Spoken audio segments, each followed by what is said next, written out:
Hello friends. Andhra Pradesh రాష్ట్రంలో ఉద్యోగ నోటిఫికేషన్స్కి సంబంధించినటువంటి ఒక బ్రేకింగ్ న్యూస్ అందుతా ఉంది. సో ఇదేంటంటే 2022 సంవత్సరాన్ని ఉద్యోగ విప్లవం సంవత్సరంగా పరిగణిస్తూ ఉద్యోగ సునామీని సృష్టిస్తున్నామని ప్రభుత్వ వర్గాల నుంచి అందుతున్నటువంటి సమాచారం. అయితే ఇంత గ్రాండ్గా ఇంత కాన్ఫిడెంట్గా ప్రభుత్వ వర్గాల నుంచి ఈ యొక్క స్టేట్మెంట్ వచ్చింది ఏంటి, ఇది దేని గురించి అన్నటువంటి విషయాల్ని నేను ఇక్కడ డిస్కస్ చేయడం జరిగింది. అయితే ఇది మొత్తంగా ఎలాగూ ప్రభుత్వము 2022 జనవరి మాసంలో ఆ, జాబ్ క్యాలెండర్ రిలీజ్ చేస్తూ ఉంది. సో ఆ జాబ్ క్యాలెండర్లో ఎదురు చూసేటువంటి డిపార్ట్మెంట్స్ చాలా ఉన్నాయి. అందులో మెయిన్గా డిఎస్సి ఒకటి.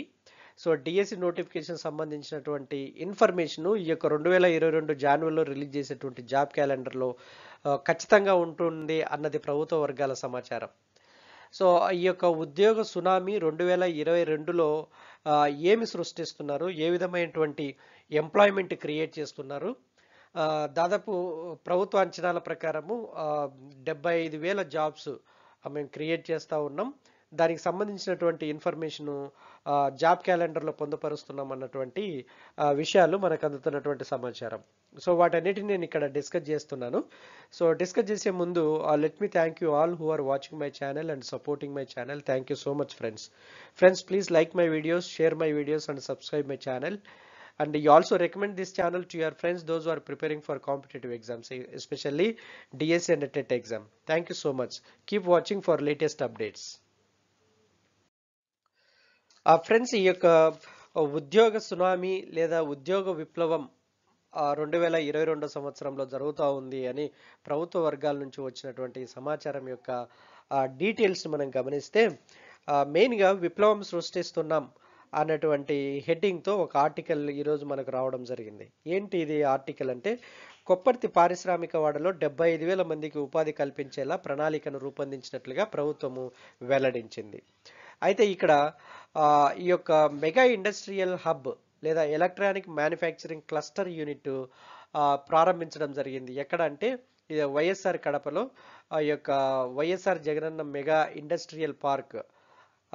ఈ యొక్క పార్క్లో పలు కంపెనీలు ఎంఓయు కుదుర్చుకున్నట్లుగా ఒకవైపు కొత్తర్తి, మరోవైపు శ్రీ సిటీతో పాటు ఇంకా కొన్ని ఏరియాల్లో రాయలసీమలోని కొన్ని ఏరియాలలో ఈ యొక్క ఇండస్ట్రియల్ హబ్ ఏర్పాటు చేయడం జరిగింది. సో దీనివల్ల దాదాపు 75,000 నుంచి 1,00,000 మందికి ఉద్యోగ అవకాశాలు కల్పించాలన్నటువంటిది ప్రభుత్వ సంకల్పముగా అయినట్టుగా మనము గమనించవచ్చు.